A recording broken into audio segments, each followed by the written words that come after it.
everyone, it's me, Zane. And me, Morgan. And today we're going to be doing another ornament for you guys. This time we're doing the wood slice ornament. We're working with some stuff we've never done before, but it looks like it turned out pretty well. Yeah. I mean, it's pretty easy. If I can do it, you guys can too. Yeah, definitely. So let's go and get started. Hey everyone, so this week in your team craft bags, we're going to be working on our wood slice ornaments. So go ahead and get out your wood slice, and you should have some jute rope or twine, and also this QOR stuff, and it should be in like a little paint pot, a paintbrush, a watercolor set, chalk marker, Sharpie, and then a cup of water, like clean water.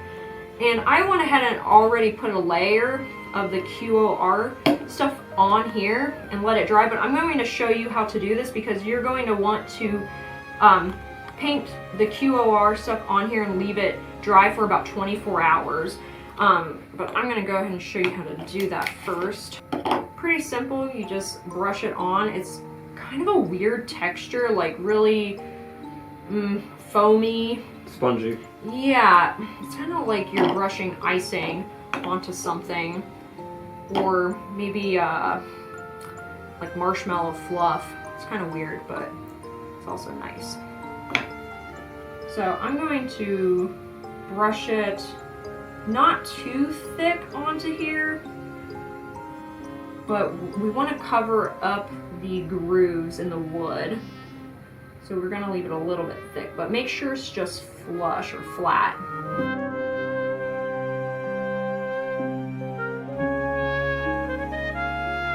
And see if your little hole gets covered up. I just stick my paintbrush through it and open it back up a little bit. You just don't want it to close, so you can put the twine through later.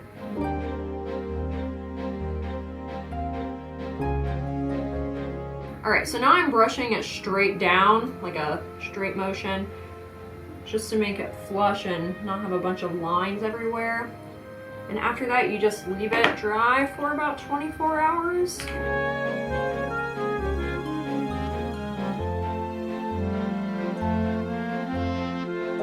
So this is what it looks like when it's pretty much done. It's a little like clear, you can tell. And I'm gonna go ahead and I'll do the twine last, that's fine. I'll wait until after it's done being all soggy.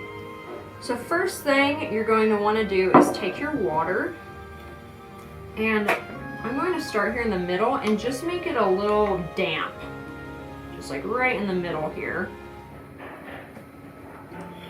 And then we're going to take our blue, since that's going to be our main color.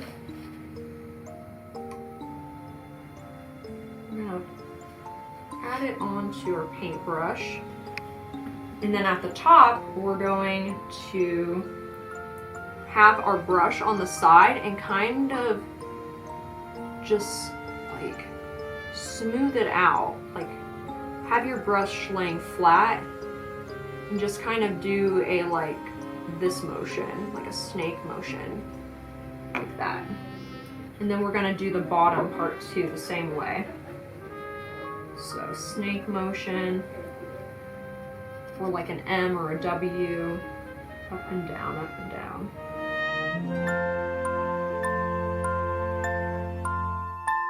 Now we're going to take our black, or if you have a darker blue, or if you have your own watercolor set, you can use that too. You don't have to just use the one we gave you. Right. And then at the very top, we're going to add some black to it. So we're just going to do like little snake motions. And then I'm going to take a little bit of red. And you guys might already have purple, and that's what I would use, but unfortunately we didn't have purple, so I would have to like mix my purples over here. So I could even do that, like take a little bit of red and then take a little bit of this blue, like so, and then try to make purple off to the side like this, and then we can go ahead and add this in like that, and then we're going to go back on top of the black and then add a little bit like that. And then see how the inside is really white right here? We want it to kind of blend in more, so I'm just putting a little bit of water without any paint on it, and I'm taking my brush and just going back and forth, like snaking in between and blending them together.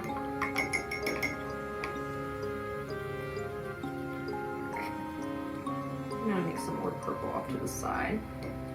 So when this is drying, you're going to notice that it's going to start dulling a little bit. And I already have made 2 off to the side over here. So you can kind of see what they'll look like after they're fully dry. But I wanted mine more pigmented or just like a brighter color. So I let it dry fully first. And then after I did that, I actually went back and painted more on top of it. So I added more blue, more purple, and then more black, and then blended it together again. But for now, I'm just gonna see how this is gonna turn out by itself. And in the meantime, I'm gonna make purple off to the side here, like so.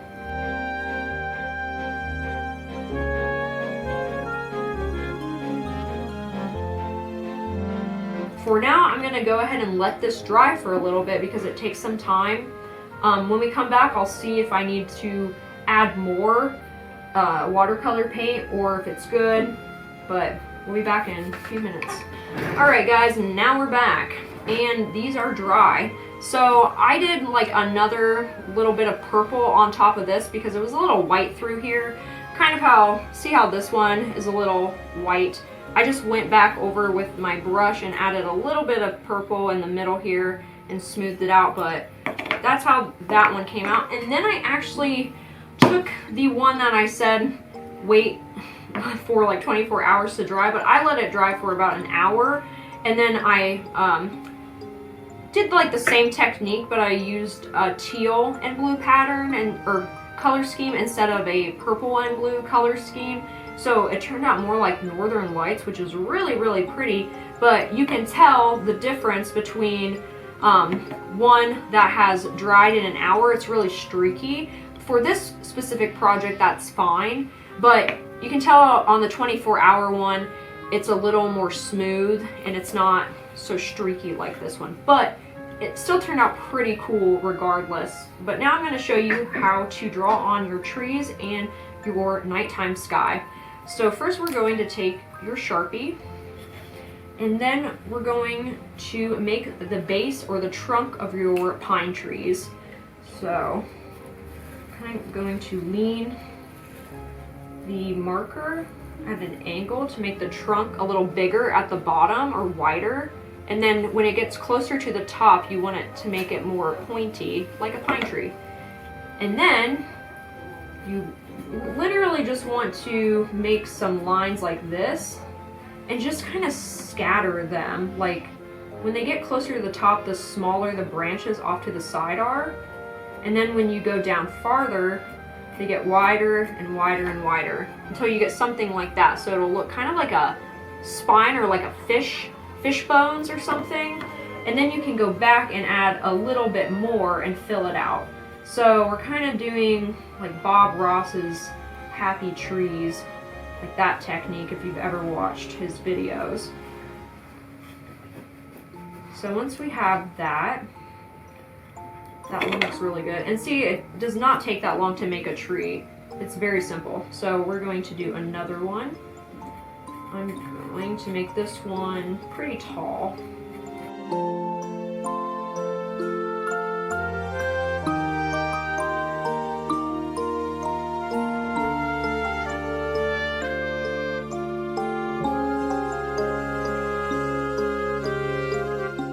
And if your marker starts to dry out, just leave it alone for maybe like 2 or 3 minutes. Like put the cap back on and just sit it to the side, and it'll start juicing up a little bit again.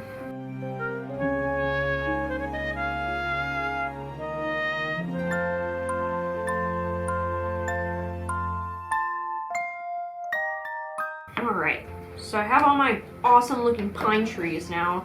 I think that looks pretty great. So then we're going to take our chalk markers. and make like kind of like a night sky or snow. You can decide what you want, but I'm gonna do a night sky. So for this, you can just go ahead and dot like little white dots everywhere. Or what I like to do is kind of make a big dot and then like push down with my finger, and then I make it lighten up. And then in the middle of that, I put another little white dot, and it might be hard to see like with this camera, but it makes like a glowing effect. So it's like a light halo around like a whiter dot in the center. And I just think it looks good, so I'm gonna do a few of those everywhere.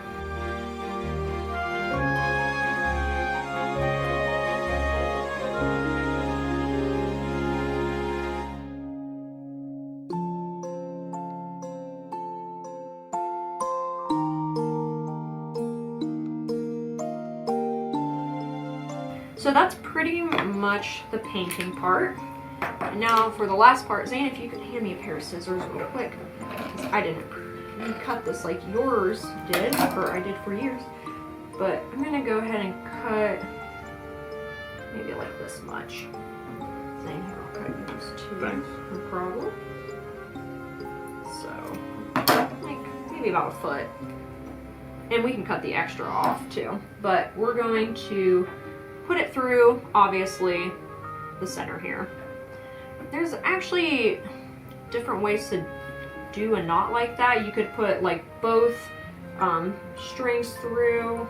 Twine's sometimes hard to do that with because it wants to come apart. But if you can loop it through, you can probably do something like this where you have a loop here and then two ends like that, and then you put these through and then pull it, and then you tie the loop like that. I always think that's the nicer way to do it, because then your ornament is always going to be like straight on instead of like twisting side to side. But if that's too difficult for you guys to do, then just put it through one way and tie a little knot. That's fine. You do you.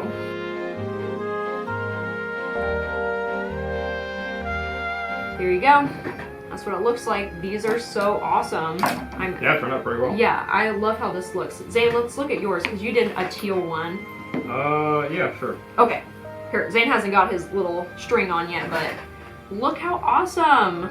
I love the teal one. That is so pretty. I'm probably gonna make this one like right after, because it's so nice. I love it. But these can make awesome gifts, or just like hang them on your tree. I'm sure if you give them to your parents, they'll probably be like super stoked about that. Yeah, definitely. And they're so pretty, and it doesn't have to just be for the holidays. It can also just be a nice wooden like scenery for the winter. But I hope you guys enjoyed, and we'll see you again next week. See you guys.